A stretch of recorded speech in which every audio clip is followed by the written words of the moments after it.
Hi అండి, వచ్చేసాను. ఈరోజు టేస్టీ అండ్ సింపుల్ రెసిపీ మామిడికాయ తురుము పచ్చడి. దీన్ని పర్ఫెక్ట్గా ఎలా తయారు చేసుకోవాలో చూసేద్దామా? Let's start. ఇప్పుడు ఒక పుల్లటి మీడియం సైజ్ మామిడికాయని తీసుకుని తురుముకునే గ్రాటర్ని ఉపయోగించి ఇలా సన్నగా తురుముకోవాలి. ఇలా కొంచెం జ్యూస్లా వచ్చినా ఏం పర్వాలేదు. ఇది అంతా తీసుకుంటే నాకు ఒక కప్పు వరకు మామిడి తురుము అనేది వచ్చింది. దీన్ని బౌల్లోకి తీసుకున్నాక ఒక టేబుల్ స్పూన్ ఉప్పుని వేసుకుందాం. మంచి ఎర్రటి కారాన్ని ఒక పావు కప్పు వరకు తీసుకోవాలి. ఇందులోనే ఆవు పిండి ఒక టీ స్పూన్ వేసుకుంటే సరిపోతుంది.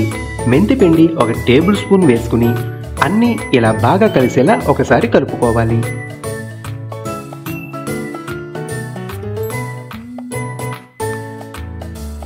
ఇందులోనే 1-2 చిటికెల ఇంగువ పొడిని కూడా వేసుకుని అంతా ఇలా ఒకసారి మిక్స్ చేసుకోవాలి.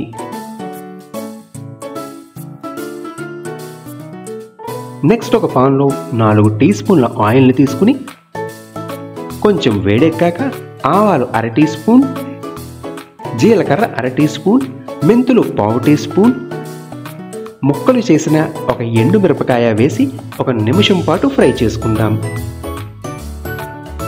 ఇప్పుడు ఈ తాలింపుని మన పచ్చడిలోకి తీసుకుని బాగా కలుపుకోవాలి. దీనివల్ల పచ్చడి 1-2 నెలల పాటు నిల్వ ఉంటుంది. అంతేనండి, మన ఈజీ మామిడికాయ తురుము పచ్చడి అనేది రెడీ అయిపోయింది. మరి మా వీడియో నచ్చితే వీడియోని లైక్ చేసి మర్చిపోకుండా ఛానల్ని సబ్స్క్రైబ్ చేసుకోండి. మరి మీ సజెషన్స్ని కామెంట్ సెక్షన్లో పోస్ట్ చేయండి.